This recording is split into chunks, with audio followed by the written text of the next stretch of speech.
मध्यावस्था एक उत्तरावस्था एक अंतिमावस्था एक एक कहीं लिखिले समविभाजन तो किछि लिखि नथि ना थिले दुईटा विभाजन अछि आरो जो आद्यावस्था मध्यावस्था एगुडा सब दुई दुई आसो मध्यावस्था दुई उत्तरावस्था दुई अंतिमावस्था दुई आसीना एई जो आद्यावस्था एकटा अछि ये गोटा अपेक्षाकृत सबुठारु बड़ प्रक्रिया तेणु ए अवस्था को पुणी 5 गोटी उप अवस्था विभक्त करा जायछि तो सेगुडी कोन आमे लिखिबा किंतु पूर्व तुमको कहि दउछि कोन ना लेप्टोटिक जाइगोटिक पैक्रिटिक डिप्लोटिक डायाकाइनेसिस फिर देखो संपूर्ण अधविभाजन प्रक्रियाटा आमे मने रखिबाटा हमर टिक कष्ट कर हो कि नहीं आमे जदि एते गोटे कांसेप्ट मैपिंग करब अधविभाजन रे कोन कोन हमर आसुछि आमे जदि एते गोटे ताको ग्राफिकली डायग्राम आकार रे रखि देबा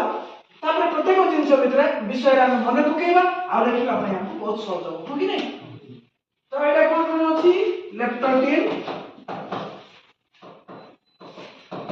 जाइगोटिन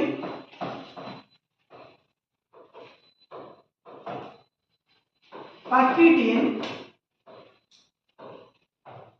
और एला डिप्लोटिन एवं शेषटा एला डाया काइनेसिस